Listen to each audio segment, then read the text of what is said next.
अब हम टॉपिक शुरू करते हैं यूकैरियोटिक सेल्स के अंदर। सबसे पहले हम पढ़ेंगे सेल वॉल के बारे में। सेल वॉल क्या है? Non living rigid structure form outer covering for plasma membrane, की जो फंगी और प्लांट के अंदर जो प्लाज्मा मेम्ब्रेन है उसकी आउटर कवरिंग करने का काम कौन करती है? ये सेल वॉल। जैसे हम बात करेंगे सेल वॉल किस चीज़ की बनी होती है, जैसे हम बात करेंगे फंगी के अंदर जो सेल वॉल बनी होती है वो काइटिन की होती है। एक बैक्टीरिया के अंदर जो सेल वॉल बनी होती है वो बनी होती है पेप्टिडोग्लाइकोजन की। फिर जैसे प्लांट है, प्लांट के अंदर जो सेल वॉल बनी होती है वो बनी होती है सेलुलोज से। ठीक है, तो ये कुछ सेल वॉल हैं, इनसे क्वेश्चन आ सकता है भाई। फंगी से पूछ सकते हैं, बैक्टीरिया से पूछ सकते हैं, या प्लांट से पूछ सकते हैं, या पूछ सकते हैं कि भाई बैक्टीरिया की सेल वॉल को तोड़ने वाला एंजाइम कौन होता है? सेलुलेज होता है। बैक्टीरिया की सेल वॉल को तोड़ने के लिए हम लाइसोजाइम का यूज करते हैं, प्लांट के लिए सेलुलेज का यूज करते हैं, फंगी से काइटिन का यूज करते हैं हम। फिर जो हमारी सेल वॉल है, सेल वॉल की कुछ लेयर्स होती हैं। जैसे ये मेम्ब्रेन है, उसके ऊपर क्या रहेगी? सेल वॉल रहेगी। तो इस सेल वॉल की भी 3 लेयर्स होती हैं इस प्रकार से, 1 2 3 लेयर्स होती हैं। पहली लेयर जो आउटर मोस्ट होती है उसे हम मिडल लैमेला बोलते हैं। It is made up of calcium pectate. ये बहुत ही इंपॉर्टेंट क्वेश्चन है कि भाई जो मिडल लैमेला है वो किसका बना होता है? Calcium pectate. ऐसे ही हम टॉपिक पढ़ेंगे आयंस के बारे में। जैसे हम प्लांट सेल फिजियोलॉजी में टॉपिक पढ़ेंगे, 11th चैप्टर जो हम पढ़ेंगे उसमें हम पढ़ेंगे कि भाई कैल्शियम का क्या रोल होता है। तो कैल्शियम का रोल क्या रहेगा देख लीजिए आप, मिडल लैमेला को बनाने के लिए, क्योंकि मिडल लैमेला किसका बना होता है? कैल्शियम पैक्टेट का बना होता है। आपसे क्वेश्चन पूछ सकते हैं कि कैल्शियम का क्या रोल है, तो कैल्शियम पैक्टेट जो है मिडल लैमेला को बनाने के लिए होता है। तो आपका एक क्वेश्चन तैयार हो गया। इस प्रकार से हम पढ़ेंगे second layer primary wall. Primary wall जो है वो बीच में है, ये प्राइमरी वॉल है, और सबसे लास्ट में है जो इनर मोस्ट है वो सेकेंडरी वॉल होगी। Primary wall capable of growth, present in young cell, made up of cellulose, present in meristem, pith and cortex. कि भाई ये जो सेल वॉल है ये बीच में है और ग्रोथ करने का काम करती है, और यंग सेल में ज़्यादा है क्योंकि यंग सेल की ग्रोथ क्या होती है? ज़्यादा होती है as compare to old cell. They are made up of cellulose, present in meristem. क्योंकि देखो जो मेरिस्टेम जो टिश्यू होता है उसके अंदर क्या होती हैं? एक्टिवली डिवाइडिंग सेल्स होती है। मेरिस्टेम के अंदर क्या होंगी? एक्टिवली डिवाइडिंग सेल्स होती हैं। ऐसी सेल्स जो 1 से 2, 2 से 4 इस प्रकार से डिवाइड करती रहती हैं, उन सेल्स को क्या बोलते हैं? मेरिस्टेम सेल्स बोलते हैं। ठीक है, तो मेरिस्टेम में, पिथ में या कोर्टेक्स में ये जो हैं प्रेजेंट्स होंगी प्राइमरी सेल वॉल। फिर बात करेंगे सेकेंडरी वॉल क्या होती हैं। सेकेंडरी वॉल जो है इनर मोस्ट होती हैं और ये लिग्निफाइड्स होती हैं, क्योंकि इनके अंदर क्या होता है? लिग्निन कंटेंट ज्यादा होता है। अब लिग्निन कंटेंट ज्यादा होने से, जैसे हम बात करें स्क्लेरेनकाइमा, हमने एक टिश्यू पढ़ा था स्क्लेरेनकाइमा,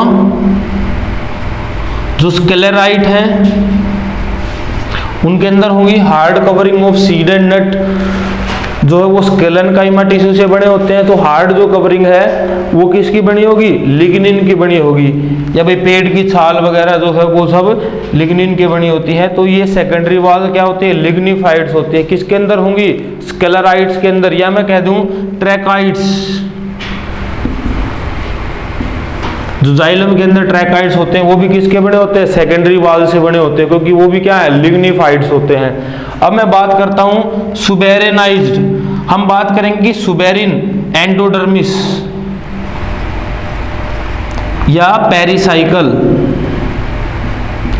सुबेरिन का मतलब होता है कि वैक्सी। सुबेरिन का मतलब ये लेयर कैसी है? वैक्स जैसी है, वैक्सी है। तो सेकेंडरी वॉल जो है किन किन में प्रेजेंट्स होती हैं? स्क्लेरेनकाइमा के अंदर, ट्रैकाइड्स के अंदर, एंडोडर्मिस के अंदर और पेरिसाइकल के अंदर जो है ये प्रेजेंट्स होती है।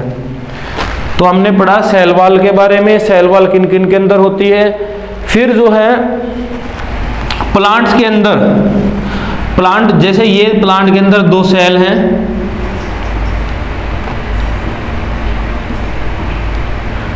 तो इन सेल वॉल के अंदर सेल टू सेल कुछ एक्सटेंशन होती है, सेल वॉल की कुछ एक्सटेंशंस होती हैं मॉलिक्यूल्स के ट्रांसपोर्ट्स के लिए। तो ये मॉलिक्यूल्स के ट्रांसपोर्ट के लिए जो एक्सटेंशंस होती हैं, इन एक्सटेंशन को क्या बोलते हैं? इन एक्सटेंशन को प्लाज्मोडेस्माटा बोलते हैं। ये बहुत ही इंपॉर्टेंट क्वेश्चन है भाई। एक सेल से दूसरी सेल में मॉलिक्यूल्स के ट्रांसपोर्ट के लिए जो एक्सटेंशन यहाँ पर प्रेजेंट है, इन एक्सटेंशन को क्या बोलते हैं? प्लाज्मोडेस्माटा। तो ये हमारा था टॉपिक सेल वॉल से। अब हम नेक्स्ट टॉपिक शुरू करेंगे जिसका नाम है सेल मेम्ब्रेन। अभी इसको आप नोट कर लीजिए, सेल मेम्ब्रेन। सेल मेम्ब्रेन क्या है? प्रोटेक्टिव लेयर है। जैसे सेल वॉल हमने पढ़ा, ऐसे ही सेल मेम्ब्रेन क्या है? प्रोटेक्टिव लेयर है एक सेल की। अब हम बात करेंगे कि जो एनिमल्स है उनके अंदर सेल मेम्ब्रेन किस चीज की बनी होती है? Animal cell membrane is made up of lipid bilayer. किसकी बनी होती है? लिपिड की 2 लेयर की बनी होती है हमारी मेम्ब्रेन। जैसे देखेंगे इसको, सबसे पहले जान लेते हैं कि लिपिड्स क्या होते हैं। Lipid are ester of fatty acid and alcohol. जैसे ये मेरे पास एक फैट मॉलिक्यूल है। फैट मॉलिक्यूल्स क्या होते हैं? एक long chain of hydrocarbon ending with carboxylic group. भाई मैं इसको CH2 एक लंबी चेन बना देता हूँ और एंड में एक कार्बोक्सिलिक एसिड ग्रुप डाल देता हूँ, तो मेरे पास ये क्या बन जाएगा? मेरे पास ये एक फैटी एसिड बन जाएगा।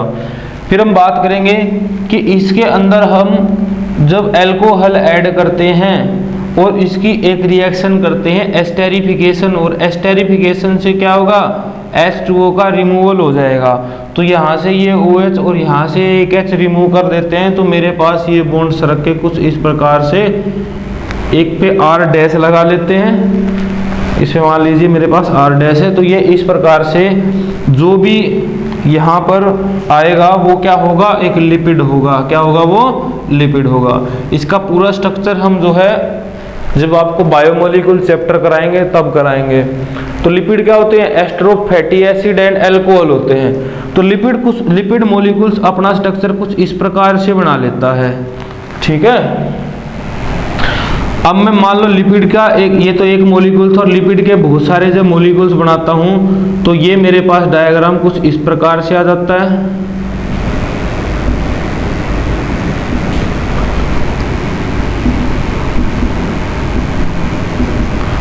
तो ये मेरे पास क्या होगी? लिपिड की एक लेयर बन गई। और हमने पढ़ा है कि अभी पढ़ा है कि हमारे एनिमल सेल्स के अंदर जो लिपिड्स होता है वो किस में है? बाइलेयर में। तो animal cell membrane is made up of lipid bilayer. तो हमने ये क्या बना दी? हमने ये लिपिड की एक बाइलेयर बना दी है। एनिमल सेल मेम्ब्रेन की एक बाइलेयर बना दी है। अब हम बात करते हैं कि जो एनिमल सेल मेम्ब्रेन है उसके अंदर लिपिड भी होते हैं, उसके अंदर हाइड्रोकार्बन भी होते हैं, उसके अंदर प्रोटीन्स भी होते हैं।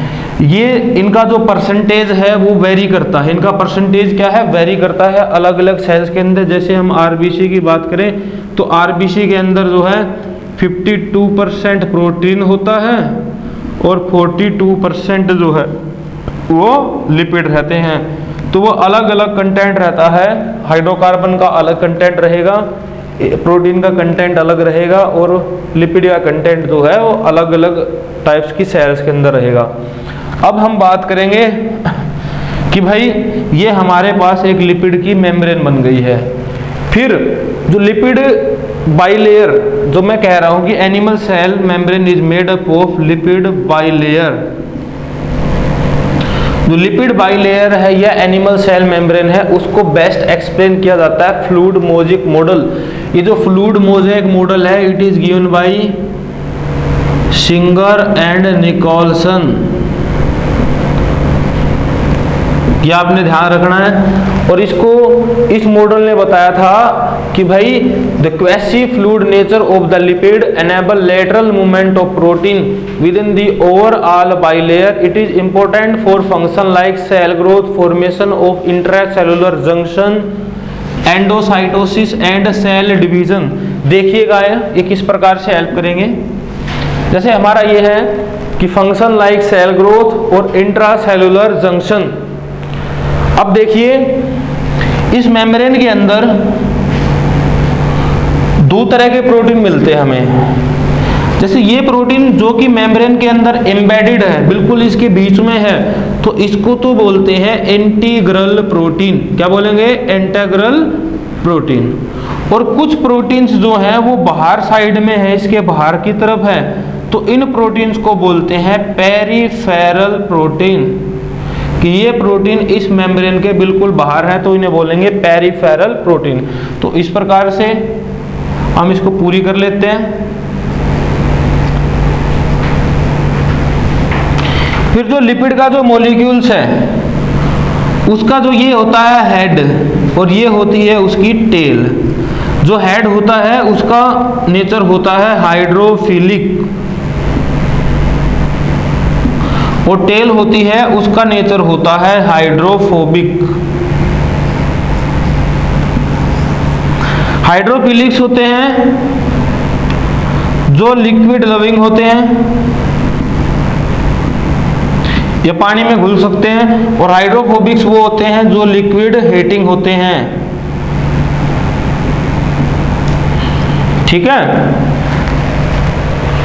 इसी नेचर के कारण देखिए, एक तो जो लिपिड की बाइलेयर है वो एक तो वाटर से बचाने का काम करेगी। भाई हमारा जैसे हमारी सेल पानी में चली जाए तो वो पानी को एब्जॉर्ब नहीं करेगी, क्योंकि जो लिपिड है उसका जो ये हाइड्रोफोबिक टेल है ये हमें वाटर मॉलिक्यूल से बचाने का काम करेगा, जिससे ओस्मोसिस की परेशानी नहीं आएगी। या मैं कह सकता हूँ कि जो हमारे अंदर ट्रांसपोर्ट है, एक्सक्रीशन है या एक ओस्मोटिक रेगुलेशन है, उसकी कोई भी दिक्कत नहीं आएगी। फिर बात करेंगे जो इंटीग्रल प्रोटीन है, पेरिफेरल प्रोटीन है, ये क्या काम करते हैं। देखिए जो हमारी मेम्ब्रेन है उसके थ्रू ट्रांसपोर्ट होता है। क्या होता है उसके थ्रू? ट्रांसपोर्ट। ये ट्रांसपोर्ट दो तरीके से हो सकता है। एक ट्रांसपोर्ट एक्टिव ट्रांसपोर्ट होता है और एक ट्रांसपोर्ट पैसिव ट्रांसपोर्ट होता है। एक्टिव ट्रांसपोर्ट जो होगा उसमें एनर्जी का यूज होगा और पैसिव ट्रांसपोर्ट में कोई एनर्जी का यूज नहीं होता है। और पैसिव ट्रांसपोर्ट होता है from transport of molecule from high concentration to their lower concentration. या मैं कह सकता हूं अगर ऐसा ट्रांसपोर्ट जो कि विद दी कंसंट्रेशन ग्रेडियंट हो, high concentration to lower concentration हो, तो वो ट्रांसपोर्ट क्या रहेगा? वो ट्रांसपोर्ट पैसिव ट्रांसपोर्ट रहेगा। या मैं बोलता हूं कि ऐसा ट्रांसपोर्ट जो कि अगेंस्ट दी कंसंट्रेशन ग्रेडियंट हो, अगेंस्ट दी कंसंट्रेशन ग्रेडियंट। या मैं कह दूं कि ऐसा ट्रांसपोर्ट जो कि low concentration to high concentration हो, तो उस ट्रांसपोर्ट को बोलेंगे एक्टिव ट्रांसपोर्ट। क्या बोलेंगे? Active transport. तो यहां से क्या है, हमारी मेम्ब्रेन से क्या होगा? ट्रांसपोर्ट होगा। क्या होगा? हमारी मेम्ब्रेन से ट्रांसपोर्ट होगा। इसी चीज को बोलते हैं इंट्रासेलुलर जंक्शन की। भाई एक सेल से दूसरी सेल में जो ट्रांसपोर्ट हो रहा है उसे हम क्या बोलेंगे? Intracellular junction. या कोई सेल अपने अंदर कोई चीज ले रही है तो उसको बोलेंगे एंडोसाइटोसिस। फिर देखेंगे कि भाई ये ट्रांसपोर्ट जो है एक्टिव और पैसिव ट्रांसपोर्ट है, इसके क्या क्या मैकेनिज्म है। जो हमारा पैसिव ट्रांसपोर्ट है वो हो सकता है ओस्मोसिस से, वो हो सकता है डिफ्यूजन से, वो हो सकता है एक खास डिफ्यूजन है जिसको बोलते हैं फैसिटिलेटेड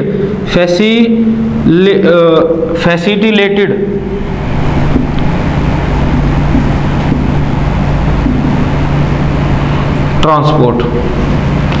देखिएगा इसमें हम बात करेंगे flow of solvent molecule, flow of solvent molecule from high to lower concentration. Diffusion रहेगा flow of solute molecule from high to their lower concentration. Facilitated transport ऐसा ट्रांसपोर्ट होता है जो कि स्पेशल प्रोटीन की हेल्प से होता है, जो कि स्पेशल प्रोटीन की हेल्प से होता है। जैसे हमारी मेम्ब्रेन के अंदर कुछ इंटेग्रल या पेरिफेरल प्रोटीन्स होते हैं जो इस फैसिलिटेटेड डिफ्यूजन या इस फैसिलिटेटेड ट्रांसपोर्ट को करने का काम करेंगे।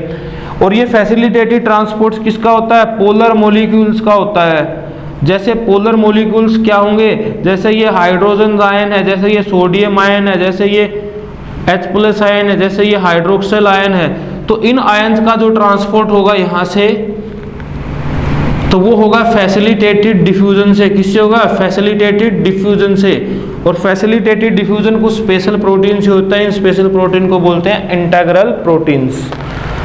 और दूसरी बात, जो हमारी सेल मेम्ब्रेन है उसको हम सिलेक्टिव मेम्ब्रेन भी बोलते हैं। क्या बोलते हैं? Selective membrane. सिलेक्टिव मेम्ब्रेन क्यों बोलते हैं? या इसको हम सेमी परमिएबल मेम्ब्रेन भी बोलते हैं, SPM, सेमी परमिएबल मेम्ब्रेन या सिलेक्टिव मेम्ब्रेन, क्योंकि ये मॉलिक्यूल्स को सिलेक्ट करती कि भाई इस मॉलिक्यूल्स को यहाँ से यहाँ ट्रांसपोर्ट कराना है या नहीं कराना है। तो इसलिए इसको क्या बोले हैं? Selective membrane. जैसे मेरे पास ये कुछ पोलर मॉलिक्यूल्स है और इनका ट्रांसपोर्ट कराना है, तो इसके ट्रांसपोर्ट को कौन डिसाइड करेगी? सेल मेम्ब्रेन डिसाइड करेगी। तो इसलिए इसको क्या बोलते हैं? सिलेक्टिव मेम्ब्रेन भी बोलते हैं। ठीक है, ये था क्वेसी फ्लूइड नेचर, जो कि हमारी सेल मेम्ब्रेन का स्ट्रक्चर बताएगा, जो जिसको बोलते हैं fluid mosaic model. And this model is given by Singer and Nicolson. हमने बात कर ली ऑस्मोसिस की, डिफ्यूजन्स की, फैसिलिटेटेड ट्रांसपोर्ट की। तो ये था टॉपिक हमारा सेल मेम्ब्रेन, इसको आप नोट कर लीजिए।